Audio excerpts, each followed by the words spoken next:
You're listening to the expository preaching ministry of Kootenai Community Church, located in Kootenai, Idaho. We pray that Christ is exalted and your spirit is blessed by the teaching of God's Word. For more information about Kootenai Church, please visit us online at kootenaichurch.org.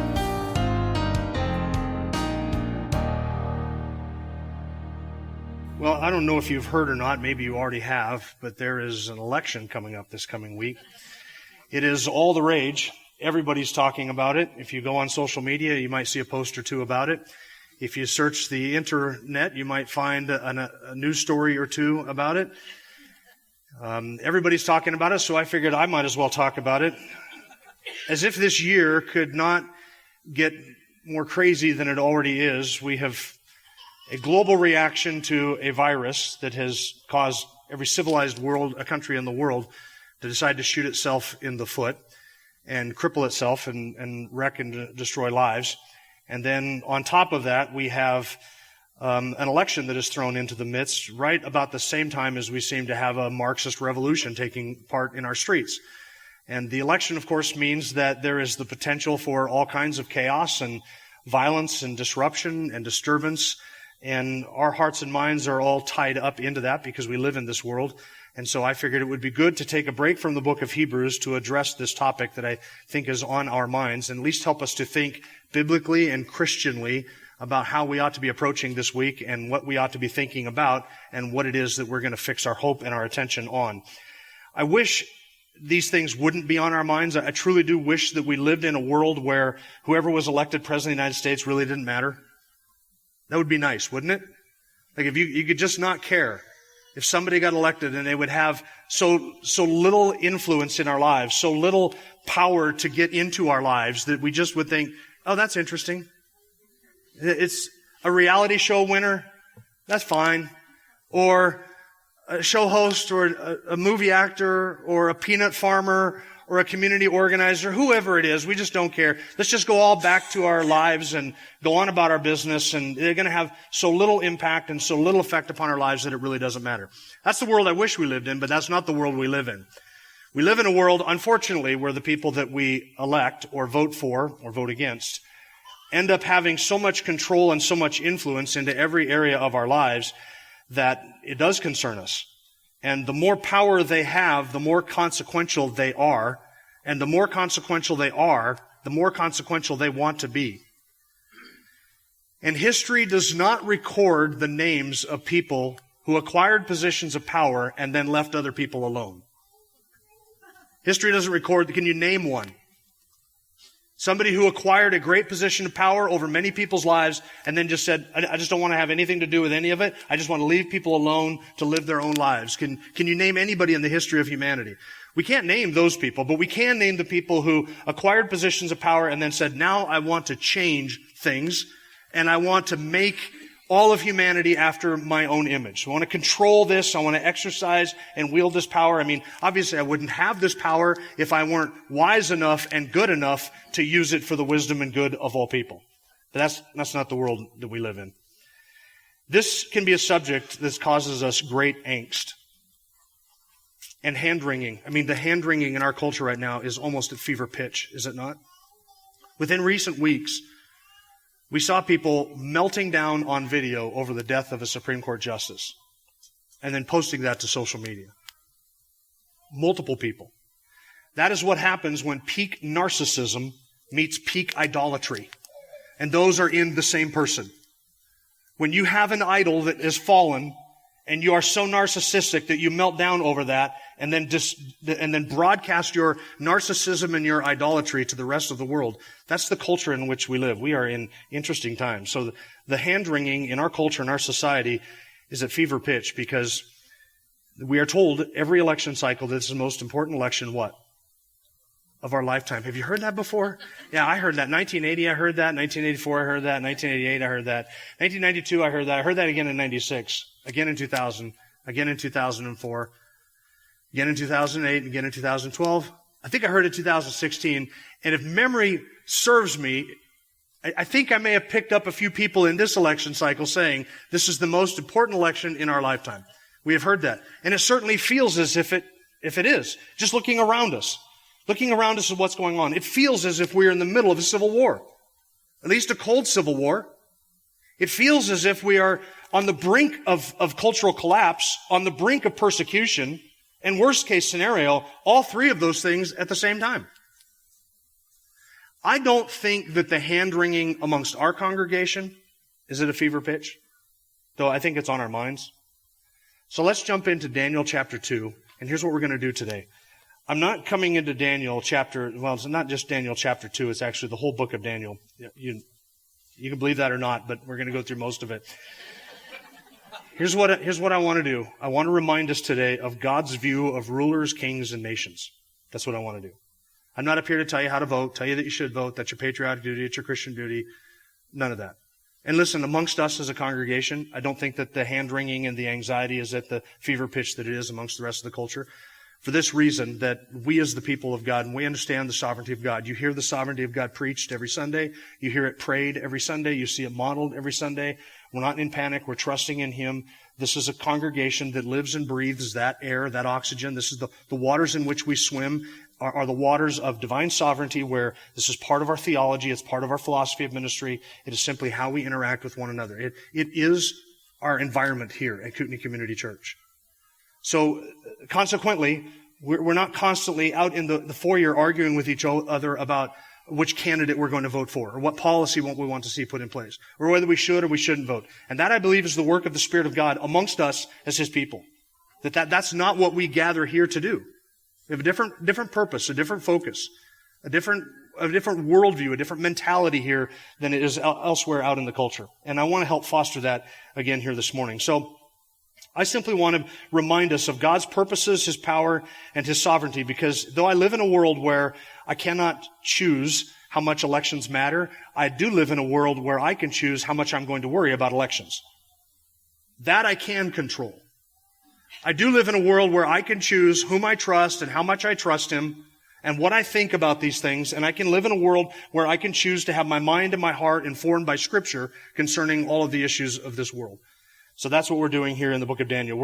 I got permission, by the way, from Cornell before I dove into this week, because if you're thinking, this sounds a lot like Sunday school, and it's going to for a few minutes, I got permission from Cornell to dive into this because I didn't want to steal his thunder. I've been falsely accused of that in the past. And I'm not doing that.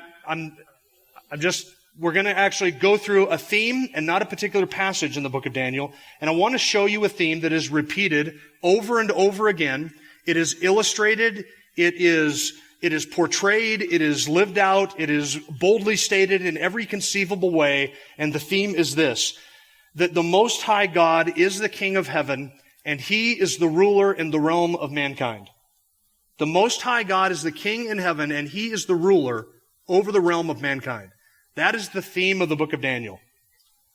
And you don't necessarily really pick it up if you're just reading through Daniel and you're kind of visions of animals, weird animals and statues and fiery furnace and lions' dens. Those are the things that tend to grab our focus and grab our attention in the book of Daniel when we're reading it. But when we go through it as I'm about to go through it with you, you will see that Daniel's driving at one thing. The Most High God is the King in heaven, and He rules over the realm of mankind. And Daniel repeats this from every angle he can repeat it from. He states it every way that he can state it. He illustrates it every way that he can illustrate it. That is what the whole book of Daniel is written around, that one theme. That our God Most High rules in heaven, and He is the ruler over the realm of mankind. And I'm going to say that over and over again so that we get that into our hearts and into our minds. Daniel chapter 2.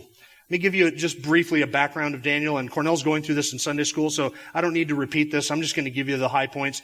Daniel was written around 530 BC. He lived during the fall of the southern kingdom, the kingdom of Judah. That was his kingdom. He lived to see the end of that Davidic monarch in the southern kingdom of Judah as the Babylonian Empire came in and laid siege to the city and deported a group of young, handsome, wise, brilliant, smart, articulate young men, Daniel and several of his friends. There was a large number of them that were deported to the city of Babylon, which was hundreds of miles away. So Daniel was removed from his land, removed from amongst his people and his family, and he was taken to live in a foreign city under a foreign monarch. And there he ended up serving the king, and probably he was a teenager at the time that the southern kingdom fell, and Nebuchadnezzar, the king of Babylon, took him to Babylon. So Daniel was probably in his early teens, possibly as old as 15 when that happened. Imagine being ripped from your family when you're that age and taken to a foreign land to live amongst a foreign people who speak a language that you've never spoken or heard before. Well, that was the story with Daniel. There was another deportation. Not the first one was in 605, the second one in 597, and then there was a third one in 586. Nebuchadnezzar set up these little puppet kings, these little proxy kings to rule in Judea, and their job was basically twofold. Their job was to collect taxes and keep peace. And if they didn't fulfill either one of those tasks, they were executed and replaced by another king. So there was a series of little puppet kings that sort of ruled there under the auspices of Nebuchadnezzar after 605. Daniel, and the book of Daniel and Daniel's life covers the 70-year Babylonian captivity. So if you go back to the book of Jeremiah, you'll see that Jeremiah had prophesied that the southern kingdom would fall, it would be taken captive by Babylon, and that they would be exiled to another land for 70 years.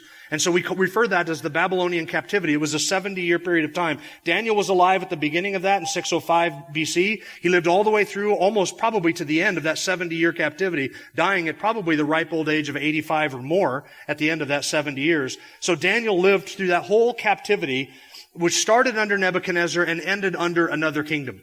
And so that's the scope of the entire book of Daniel. And this, by the way, raised a pressing question for all the Jews that lived at the time of Daniel. And the question was this: all the way through from the time of David, all the way through until the end of that kingdom, God had promised us through the prophets and to David a kingdom that was to come.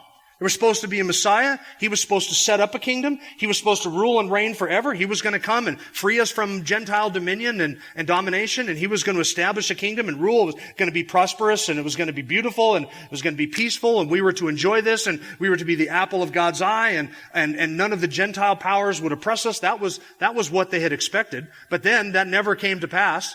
And the kingdom crashed, and they were exported to Babylon. And so now what's the pressing question? The pressing question is, what about those promises to David? What about the promises of a kingdom and a Messiah? What about the promises of a rule and reign? Are those still a thing? Are those still happening? Which is why, by the way, when you get into the prophets who lived during the exile and after the exile, they kept going back to this one theme. There's still a kingdom to come. That promise is still on the table. God will still fulfill that. He'll fulfill it in His time and His way. But that kingdom is still going to be established. And we see this theme in the book of Daniel. So Daniel ends up in the court of a Gentile king who thinks he is God, and he rules as if he is God, and that creates a perfect backdrop for God to say, no, you're not God, I'm God. And to show the kings who think that they rule as God, that they are not God, and that there is a God Most High who rules in the heaven, and He rules in the realm of mankind. That's the theme of the book of Daniel. Now, Daniel chapter 2. So after all of that introduction, are we really going to have time to go through all of this? No, but you have nothing else to do this afternoon, so we might as well spend the time here. In Daniel chapter 2, by the way, Daniel chapter 1 is the story, remember, of Daniel being conscripted into the king's service, and there is that conflict over the food, and Daniel wouldn't eat the king's food. And so God, in a very subtle way, ends up demonstrating to the king that He is sovereign even over those things. And so that basically takes up chapter 1. In chapter 2, the king has a dream, and he asks the people, his conjurers, his magicians, his astrologers, his charlatans, everybody else who would have a program on TBN today. The king gathers all of them into his court, and he says, tell me the dream and tell me its interpretation. And of course they can't. They say, what kind of a request is this? Tell you the dream? How are we supposed to know what you had a dream of last night? You see, this is, anytime anybody shares a dream with me and they say, hey, do you want to know what I dreamed? I always say, no, I don't want to know what you dream. I'm not interested in hearing your dreams. I think dreams are stupid, and I think the only thing stupider than dreams is sitting down and listening to people tell you about their dreams. So I kind of wish that my wife would say, hey, tell me about the dream I had last night, and then tell me its interpretation. And then I could say, you didn't have a dream last night. It was only in your imagination. It didn't exist. Let's go on with our day.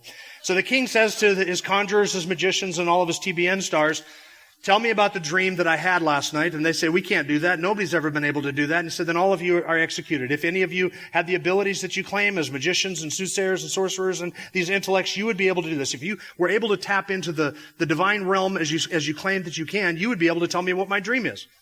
So he orders their execution. And the word comes to Daniel that the king has ordered the execution of all of them. And Daniel says, hold on just one second. Give me a chance to petition God to see if God might reveal to me the king's dream. So Daniel and his friends do that. And the Lord does reveal Daniel's dream to him. So that brings us up to verse 17, chapter 2, verse 17. Then Daniel went to his house and informed his friends, Hananiah, Mishael, and Azariah, about the matter, so that they might request compassion from the God of heaven concerning this mystery, so that Daniel and his friends would not be destroyed with the rest of the wise men of Babylon. Then the mystery was revealed to Daniel in the night vision. Then Daniel blessed the God of heaven. Now look what he says. This is where our theme begins, at least explicitly stated in verse 20. Daniel said, "Let the name of God be blessed forever and ever. For wisdom and power belong to him. It is he who changes the times and the epochs. He removes kings and establishes kings. He gives wisdom to wise men and knowledge to men of understanding. It's he who reveals the profound and hidden things. He knows what is in the darkness, and the light dwells with him. To you, O God of my fathers, I give thanks and praise, for you have given me wisdom and power. Even now you have made known to me what we requested of you, for you have made known to us the king's matter." So God had revealed this. I want you to notice what Daniel says. For wisdom and power belong to him. All power and all wisdom belongs to God. Now, if you do not understand the power of God and the wisdom of God and the goodness of God's nature, then the next statement that Daniel makes should terrify you. It's he who changes the times and the epochs. He removes kings and establishes kings. There's one in heaven who determines who is going to be king. And if you don't understand that everything that God does is according to his infinite, perfect, and loving wisdom, that thought should terrify you. Why? Because you and I are not the ones who determine who's going to be king. You see, the minute we take something out of my hands and put it in somebody else's hands, then we start to ask what? What kind of a person is it that's making these decisions? We better hope that he is good, and we better hope that he is wise. God is infinitely good, and he is infinitely wise, which is why you and I can rest that he is the one who puts up kings and removes kings. He is the one who changes, in the words of verse 21, he is the one who changes the times. And here's what we see in the book of Daniel. There was a time for Babylon to be in charge. Then there was a time for Medo-Persia to be in charge. And then there was a time for the Greeks to be in charge. And then there was a time for the Romans to be in charge. And then there's going to be a time when another is in charge. And God is the one who has established all of this. And he changes it. When it's time for Babylon to go away and the Medo-Persians to become the ruling, dominating kingdom of the world, it happens like that. And God is the one who just removes Babylon and establishes the Medo-Persians. That's all under his sovereign control. He is the one who removes kings and sets up kings. So Daniel gives the king the interpretation. Here's the vision. Verse 31, "You, O king, were looking, and behold, there was a single great statue. That statue, which was large and of extraordinary splendor, was standing in front of you, and its appearance was awesome. The head of that statue was made of fine gold, the breast and its arm of silver, its belly and its thighs of bronze, its legs of iron, its feet partly of iron and partly of clay. You continued looking until a stone was cut out without hands, and it struck the statue on the feet of iron and clay and crushed them. Then the iron, the clay, the bronze, the silver, and the gold were crushed all at the same time and became like chaff from the summer threshing floors, and the wind carried them away so that not a trace of them was found. But the stone that struck the statue became a great mountain and filled the whole earth." That was the dream he had. Then Daniel goes on to give the interpretation of the dream. Look what he says in verse 36. "This was the dream. Now we will tell its interpretation before the king. You, O king, are the king of kings, to whom God of heaven has given the kingdom and the power and the strength and the glory." Who gave Nebuchadnezzar the kingdom, the power, the strength, and the glory? Who did that? The God of heaven did it, because he's the ruler in the realm of mankind. And so in raising up a king, which Daniel said earlier in the chapter, in raising up a king, he appointed Nebuchadnezzar to rule. Was Nebuchadnezzar a righteous man? He was a wicked man. Listen, if you think that either of the two candidates that we get to choose from, if you think that they are wicked, they are choir boys compared to Nebuchadnezzar. They're pastoral quality compared to Nebuchadnezzar. Not pastors in this church, but other places maybe. Incredibly wicked. God appointed him as king. Look at verse 38. "And wherever the sons of men dwell, or the beasts of the field, or the birds of the sky, he, that is God, has given them into your hand and caused you to rule over them all. You are that head of gold." Then Daniel goes on to describe that the chest of silver and the other parts of that statue, he assigns them to each of these succeeding kingdoms that would come after him, taking him all the way up almost to the time of Jesus with the Roman Empire being the last of that. There is a divided kingdom, which is the two legs, and the divided kingdom that is weak in some ways and strong in other ways. That's the feet of clay mixed with iron. And there is probably there a reference to a future kingdom as well in that. But look at verse 44, and this is still future to us. All of those kingdoms are past to us. This part is still future to us. Verse 44, in the days of those kings, the God of heaven will set up a kingdom which will never be destroyed. Remember, what was the pressing issue at the time of Daniel? What about that kingdom that we were promised as a nation? What about that? Here's the answer to it. Daniel in captivity. No more Judean Empire. That's gone. The throne of David, the Davidic monarchy, it is a thing of the past. It didn't exist anymore in those days. Nobody could go into Jerusalem, walk into the king's palace. There was no Davidic monarchy in Judea at the time of Daniel. There was no physical kingdom there. But here's God's promise. In the days of those kings, that is, those kings who were represented by the feet mixed with iron and clay, the God of heaven will set up a kingdom which will never be destroyed, and that kingdom will not be left for another people. In other words, there's this succession of kingdoms that come right after another, but there is coming one final kingdom that will not be left to another people. It will not be superseded or replaced or conquered by anybody else, because it will never be destroyed. It will crush and put an end to all these kingdoms, but it itself will endure forever. Inasmuch as you saw that a stone was cut out of the mountain without hands, and that it crushed the iron, the bronze, the clay, the silver, and the gold, the great God has made known to the king what will take place in the future. So the dream is true, and its interpretation is trustworthy. What was Daniel doing? He's giving the king a preview, saying the vision that you had is a succession of kingdoms that were going to come, but there is a final kingdom. We're going to look at that in just a bit. Later on in the book of Daniel, there's a final kingdom that is going to come. That kingdom will be an everlasting kingdom, and it's not going to be superseded by anybody else. And by the way, the king of that kingdom will not be elected. We don't choose that king. You won't want to choose that king. In other words, you won't want that king, his rule, to be determined by human election or human choice. That king is the sovereign king. We'll look at that a little bit later on.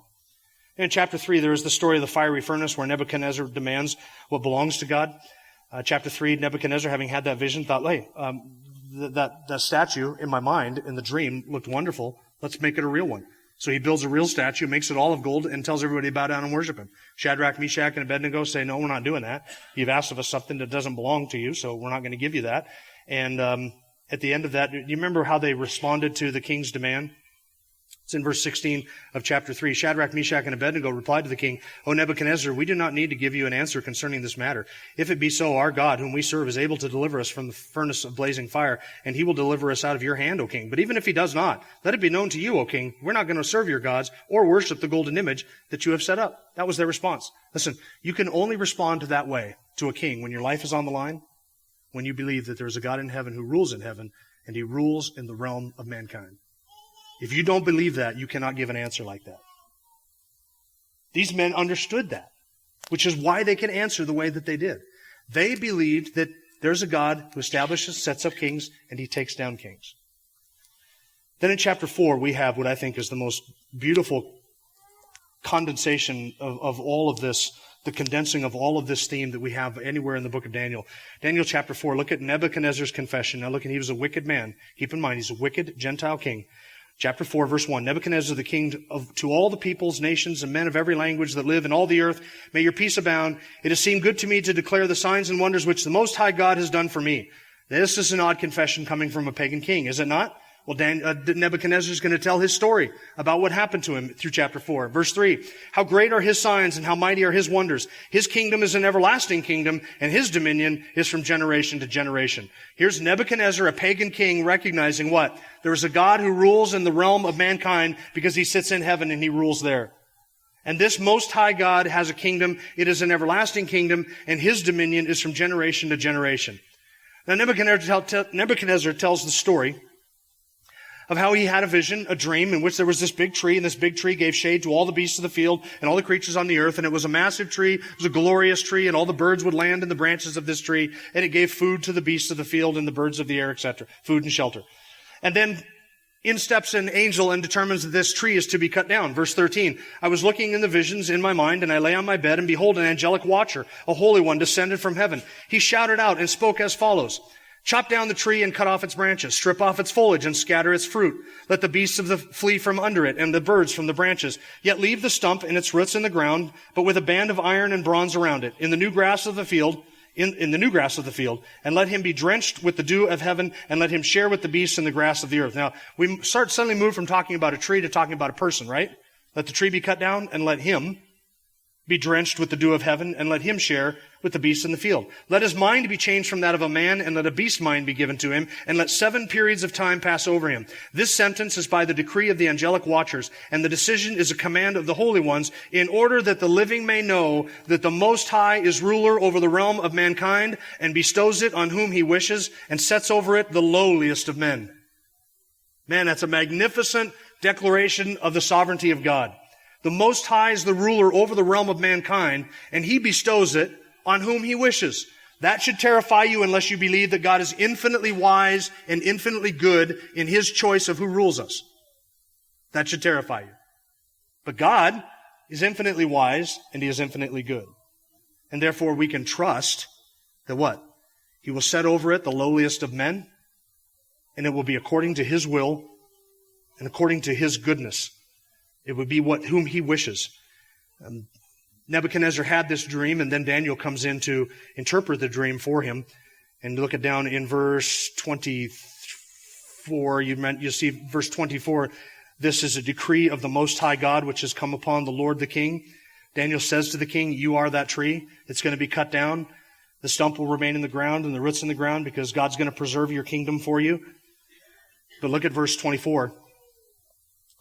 Or verse 25, you, king, will be driven away from mankind, and your dwelling place will be with the beasts of the field, and you'll be given grass to eat like cattle, and drenched with the dew of heaven. And 7 periods of time, 7 years, will pass over you until you recognize that the Most High is ruler over the realm of mankind, and bestows it on whomever he wishes.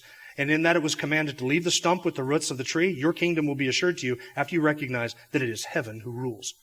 Nebuchadnezzar, your sovereignty will be stripped from you, but your kingdom will remain until you recognize what? That the Most High is the ruler over the realm of mankind, and he bestows it on whomever he wishes. This is the object lesson. This is the lesson. This is the big idea of Daniel chapter 4. You must recognize that heaven rules, and God rules over the realm of mankind, and he bestows all over mankind whomever he wishes. It's his intentions, his purposes. He is sovereign in it.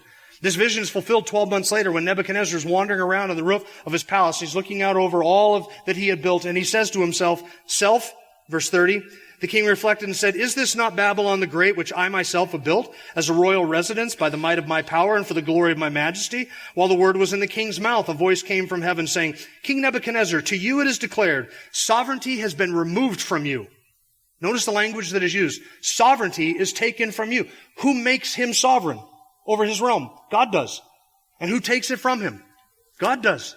Nebuchadnezzar, your sovereignty has been removed from you, and you will be driven away from mankind, and your dwelling place will be with the beasts of the field. You'll be given grass to eat like cattle, and 7 periods of time will pass over you until you recognize that the Most High is ruler over the realm of mankind, and he bestows it on whomever he wishes. You see a theme developing in chapter 4? You got to learn something, Nebuchadnezzar. You don't rule by your own might or your own power. God grants you this. He has bestowed this over you. Immediately, verse 33, the word concerning Nebuchadnezzar was fulfilled, and he was driven away from mankind and was eating grass like cattle, and his body was drenched with the dew of heaven until his hair had grown like eagle's feathers and his nails like bird claws. I think that disease, that mental disease, is called lycanthropy. It's what Nebuchadnezzar was stricken with. And for 7 years he crawled around in the dirt, eating grass like the cattle, until he recognized that the Most High is ruler over the realm of mankind and bestows it on whom he wishes. Well, Nebuchadnezzar, at the end of that 7-year period of time, confesses in verse 34, at the end of that period, I, Nebuchadnezzar, raised my eyes toward heaven, and my reason returned to me, and I blessed the Most High, and praised and honored him who lives forever. For his dominion is an everlasting dominion, and his kingdom endures from generation to generation. All the inhabitants of the earth are accounted as nothing. He does according to his will in the hosts of heaven and among the inhabitants of the earth, and no one can ward off his hand or say to him, what have you done? Nobody can drag God before their tribunal and say, you give an account for those whom you have put into authority. You give an account for how you have distributed sovereignty and power and glory. You tell me what it is that you have done.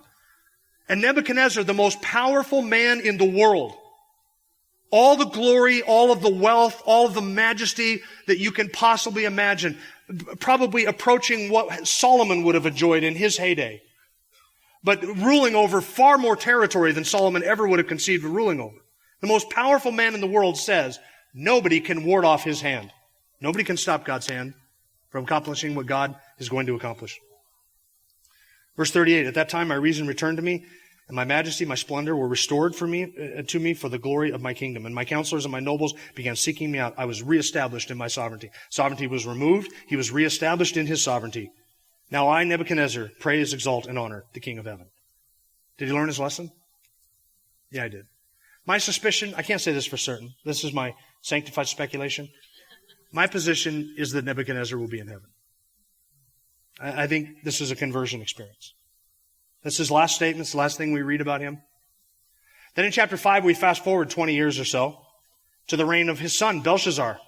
This is a fantastic story that's worth 3 or 4 sermons just by itself. But Belshazzar took over the rule of Nebuchadnezzar and his kingdom. 20 years later, Belshazzar is having a feast. Of course, the Medo-Persian Empire was all gathered around outside the city of Babylon. Belshazzar is throwing a feast that he brings in to his drunken orgy all of the vessels that his father Nebuchadnezzar had taken out of the temple that was in Jerusalem. And they began to drink wine and praise the gods of silver and the gods of wine and commit blasphemy with these articles that have been used in the worship of the one true God in Jerusalem. And suddenly there's a hand that starts writing on the wall. You've heard the phrase, the hand writing on the wall. It comes from Daniel chapter 5. There is this mysterious hand that starts etching something on the wall. Belshazzar's knees begin to shake and they knock against each other, and he says, what can this be? He probably recognizes that this is not something that is good, and he's asking other people about it. And finally his mother, the queen, walks in and says, look, your dad, when he experienced things like this or weird things like this would happen, there was a man named Daniel that your dad would consult. Why don't you call in Daniel? So he calls in Daniel, and he says to Daniel, I'll give you the signet ring, I will give you a purple robe, and I'll make you third ruler in all of the kingdom if you can tell me the interpretation of what is written up there on the wall. And what did Daniel say?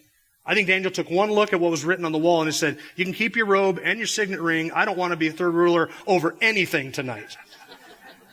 I don't want to have anything to do with that. And then Daniel gave him a little history lesson, beginning in chapter 5, verse 17. Daniel answered and said before the king, keep your gifts for yourself or give your rewards to someone else. However, I will read the interpretation to the king and make the inscription known to him. Now, while Daniel had the king's ear, he didn't just go straight to the interpretation. That's later, verses 25 and following. Instead, while he has the king's ear, he reminds him of something that happened. Verse 18, O King, the Most High God, granted sovereignty, grandeur, glory, and majesty to Nebuchadnezzar, your father. Because of the grandeur which he bestowed on him, all the peoples, nations, and men of every language feared and trembled before him. Whomever he wished, he killed, and whomever he wished, he spared alive. Whomever he wished, he elevated, and whomever he wished, he humbled. But when his heart was lifted up and his spirit became so proud that he behaved arrogantly, he was deposed from his royal throne, and his glory was taken away from him. Look at the language that is used. Not that he lost his authority, but what?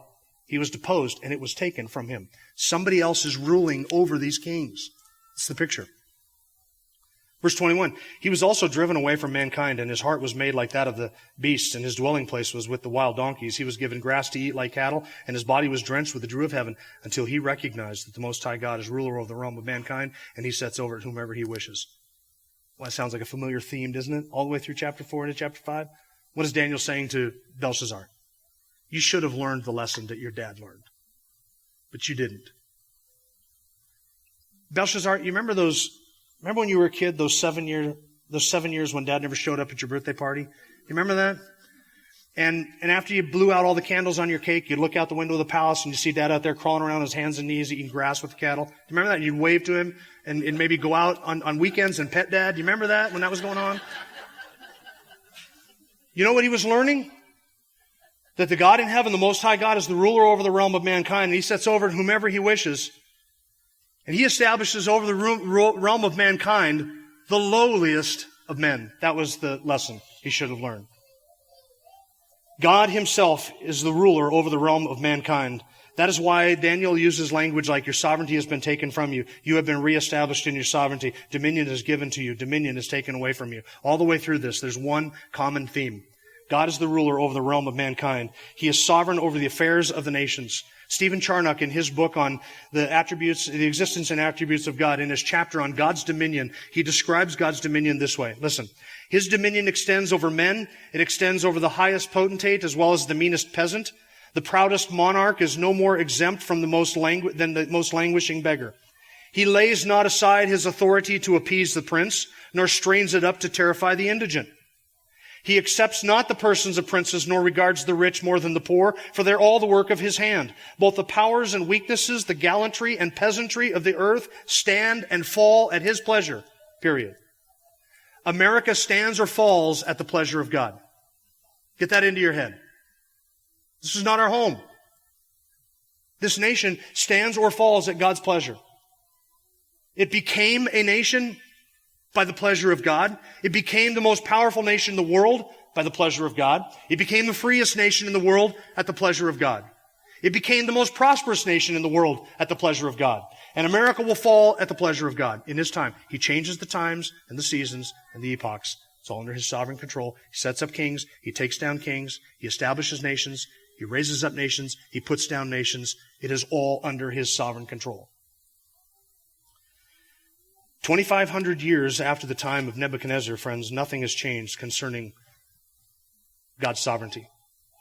How many of the monarchs, chiefs, kings, rulers, and potentates do you think have perished, whose names and memories and accomplishments have been lost to time and to memory? Far more than we can remember.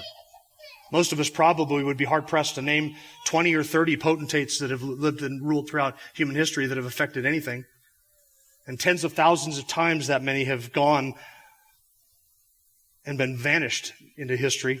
And God rules over them all. His kingdom endures. His dominion is everlasting. From generation to generation, He does according to His will in the hosts of heaven among the inhabitants of the earth. And no one can stop Him or ward off His hand or say to Him, "What have you done? Why have you done it this way?" Now you may say, what is God doing then as the ruler over the realm of mankind? Is He just establishing kings and taking down kings because this thrills Him? Is it just random? Does He just pick somebody from amongst all of mankind and give them a kingdom? Is that how He does this? Is there any goal or end in mind? There certainly is. He establishes kings and He removes them. Speaking of God's dominion again, Stephen Charnock says this: it extends over angels and devils, over wicked and good, over rational and irrational creatures. All things bow down under His hand. Nothing can be exempted from Him because there is nothing but was extracted by Him from nothing into being. All things essentially depend on Him and therefore must essentially be subject to Him. The extent of His dominion flows from the perfection of His essence. Since His essence is unlimited, His royalty cannot be restrained. His authority is as void of any imperfection as His essence is. It reaches out to all points of the heaven above and the earth below. Other princes reign in a spot of ground. Every worldly potentate has the confines of his dominions, but God has prepared His throne in the heavens, and His kingdom rules over all. Close quote. His dominion is everlasting. From generation to generation, He rules over the realm of mankind. He sets up kings and He establishes kings. Now, sometimes God uses our votes to do that in the modern world. Sometimes God does that by having kings be conquered. Some of them are killed. Some of them are replaced. Some of them are term limited. Some of them are voted out. Some of them die in office. But God is the one, through all of those means, who sets them up and takes them down, establishes them, gives them sovereignty, and removes their sovereignty from them. And God knows infallibly who He is going to appoint as President of the United States next. He knows this infallibly. We're not going to change His mind on Tuesday. That doesn't mean that we don't do what we would do to affect the good. That doesn't mean, because God is sovereign, does not mean that we're not responsible to do what is good and right with the opportunities that we've been given to advance righteousness or to vote if that's what you want to do. It doesn't mean any of that. We're not talking about just pulling our hands back and saying, well, if God's sovereign, He's already appointed, then I don't have to do anything. God appoints His sovereign choice through the means that He has also appointed. He accomplishes His end through God-ordained means. He ordains the end, He also ordains the means. So this is not a plug for not voting, because I'm going to go out and vote. And if you even remotely follow me on social media, you know who I'm going to vote for. You know what I stand for. And so I use my opportunity as a vote always to try and limit whatever evil I can limit, with whatever God has given to me to limit it. Because I'm not voting for personality. I'm not voting for a party. I'm voting to try and limit evil. And I think that that's what we're left to do in today's world. We're just trying to slow down evil. We're just trying to rescue people from evil. It's sad that it's come to that, but I truly believe that it has come to that. So God establishes kings and He removes them and He sets over mankind, according to chapter 4 of Daniel. He sets over mankind the lowliest of men. Let's just sit and just ponder that for a while. God establishes over mankind the lowliest of men. The lowliest. Can I get an amen to that?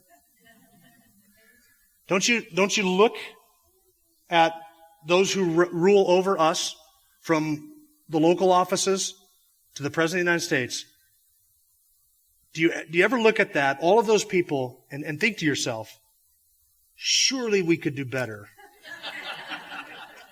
Surely out of 330 million people, we have to have some better options. That ever enter into your head? God sets over this nation the lowliest of men. And with rare exception, I think that has been the history of America. With rare exception, I think that's been the history of the world. What made Nebuchadnezzar special?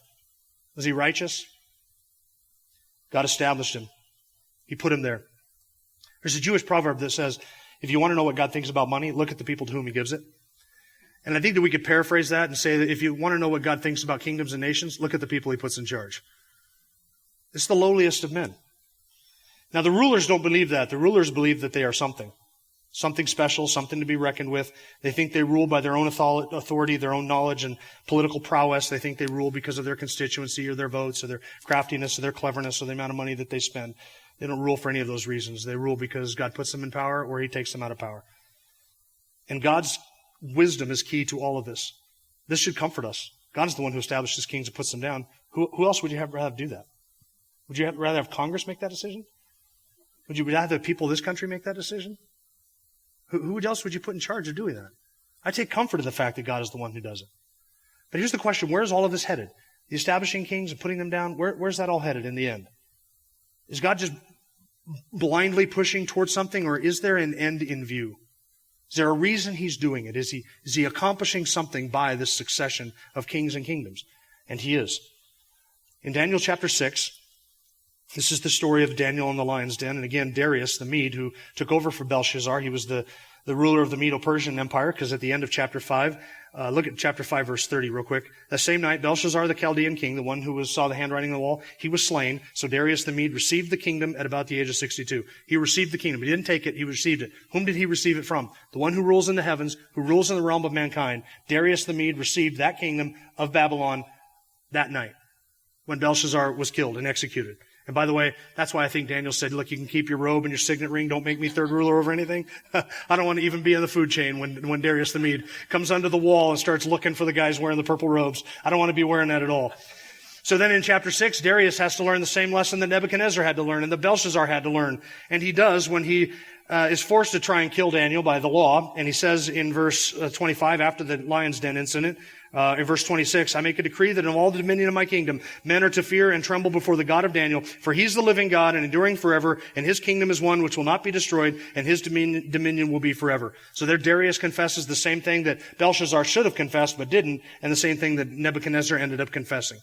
Now back in chapter 7 goes back into the time of Belshazzar, where Daniel records his vision, because the book of Daniel is not necessarily laid out chronologically or sequentially. So he goes forward a little bit to the rule of Darius the Mede, but then in chapter 7, we go back into the time of Belshazzar, and Daniel records a vision that he had. And this is a vision of these 4 odd-looking animals. Turns out that the vision that Daniel had is very parallel to the vision that Nebuchadnezzar had back in chapter 2. And so Daniel is given the interpretation of the dream, which is that these 4 animals that he sees, these very odd animals, represent a succession of kings and kingdoms. So then, after he sees this in verse 9, Daniel says, I kept looking until thrones were set up, and the Ancient of Days took his seat. His vesture was like that of snow, and his hair of his head like pure wool. His throne was ablaze with flames. In its wheels were burning fire. A river of fire was flowing and coming out from before him, and thousands upon thousands were attending him, and myriads upon myriads were standing before him. The court sat, and the books were opened. That is a scene of judgment. There's fire. There is angelic worship there. He takes his position on the throne. He opens up the books. The court sat down. He's taken his throne. There is judgment that is about to be meted out, which takes place in verses 11 through verse 12, where the Ancient of Days judges the beast of the earth, the little horn, and throws him into the fire. Verse 13, I kept looking in the night visions, and behold, with the clouds of heaven, one like the Son of Man was coming. This is Jesus. That title, Son of Man, is the title that Jesus uses most frequently of himself, speaking in third person when you read through the Gospels. It's the title that he used of himself all the way through all the Gospels. That was his favorite way of referring to himself. It comes right here out of Daniel chapter 7. He is using here this phrase, Jesus does, because this Son of Man figure in Daniel 7 is a divine being. And he came up to the Ancient of Days, that is the Son of Man does, and he was presented before him. So Daniel sees God sitting on his throne, and one like the Son of Man, a divine person, like the Son of Man, like a man, stepping up and standing before the Ancient of Days. Verse 14, and to him was given dominion, glory, and a kingdom, that all the peoples, nations, and men of every language might serve him. His dominion is an everlasting dominion, which will not pass away, and his kingdom is one which will not be destroyed. And there, the Ancient of Days gives to the Son of Man a kingdom. The same kingdom described back in chapter 2. He gives that to the Son of Man. That all the peoples and the nations and men of every language might serve him. His dominion is an everlasting dominion. As for me, Daniel, my spirit was distressed within me, verse 15, and the visions in my mind kept alarming me. I approached one of those who were standing by and began asking him the exact meaning of all this. So he told me and made known to me the interpretation of these things. These great beasts, which are 4 in number, are 4 kings who will arise from the earth. But the saints of the highest one will receive the kingdom and possess the kingdom forever, for all the ages to come. That's the money paragraph right there. That's what you've been waiting for. Ever since chapter 2. He sets up kings, he establishes kings, he puts over at the lowliest of men. Babylon, Medo-Persia, Greece, Rome, a divided Roman Empire, finally a kingdom that we're all longing for. The whole point of God establishing these kingdoms and taking them down is not so we can say, oh, that's kind of neat, how there's just this succession of kingdoms all over the world, but rather so that we as the people of God might look at all of human history and say, our hope is not in kings and rulers. God sets them up and he takes them down. He establishes them and eliminates them, all according to his sovereign purpose. And it ought to create within us a heart that just says, can all of this end? Can we just be done with all of it? Can we just have a kingdom established that is truth and righteousness and holiness, where the saints can possess it? Where truth and righteousness reign and rule. That's what our hearts should be crying out for. Then we read in verse 17, or verse 18, the saints of the highest one will receive the kingdom and possess the kingdom forever, for all the ages to come. The saints will possess the kingdom. What kingdom? Babylon's? Nebuchadnezzar's? Belshazzar's? Darius the Mede? Alexander the Great? The United States? What kingdom is this that's being described? It's the kingdom that's given to the Son of Man by the Ancient of Days. That is everlasting. The establishment of this kingdom will mean the ruination and the destruction of all the other kingdoms of the earth. It will mean that judgment happens and that righteousness is done. And he will rule and reign in peace and truth and righteousness, and his enemies will be made a footstool for his feet. And that kingdom will be established in this world. It will go through a judgment period of time at the end of it, and it will continue on into the new heavens and the new earth. And the saints of God will possess that kingdom, and it will endure forever and ever and ever. Later on, more interpretation of that vision is given. Look at chapter 7, verse 27. Then the sovereignty, the dominion, and the greatness of all the kingdoms under the whole heaven will be given to the people of the saints of the highest one. His kingdom will be an everlasting kingdom, and all the dominions will serve and obey him. That's what we get to look forward to. I think that's thrilling stuff. That's what I want. Ultimately, that's my desire. We're going to possess the kingdom, and it's going to go on forever and ever, for all of eternity. And we will be with him. That kingdom will be ours. We will rule with him and reign with him forever and ever and ever. That's what we get to look forward to. That's thrilling stuff. Now, in the meantime, I'm going to go vote. And I'm going to sit down and watch the results come in. And I'm going to see who it is on Tuesday night that the Lord has appointed to be president for the next 4 years. That's a biblical perspective. I'm going to do my part, and I'm going to wait and see if God should overrule my desires or if God will vote the same that I vote. That's what I'm waiting for. But whatever it is, I just want to pass on to you a few verses from the Psalms as we close. Psalm 115, verse 3. Our God is in the heavens. He does whatever he pleases. Psalm 103, verse 19. The Lord has established his throne in the heavens, and his sovereignty rules over all. Psalm 95, verse 3. For the Lord is a great God and a great King above all gods. Righteousness and justice are the foundation of your throne. Loving kindness and truth go before you. That's Psalm 89, verse 14. Psalm 47, verse 8. God reigns over the nation. God sits on his holy throne. Daniel 4, verse 17. Just 2 verses from Daniel. Daniel 4, verse 17. That the Most High is the ruler over the realm of mankind and bestows it on whom he wishes and sets over it the lowliest of men. And Daniel 7:18. But the saints of the highest one will receive the kingdom and possess the kingdom forever, for all the ages to come. So what are you going to do with that? Wring your hands? Lose sleep?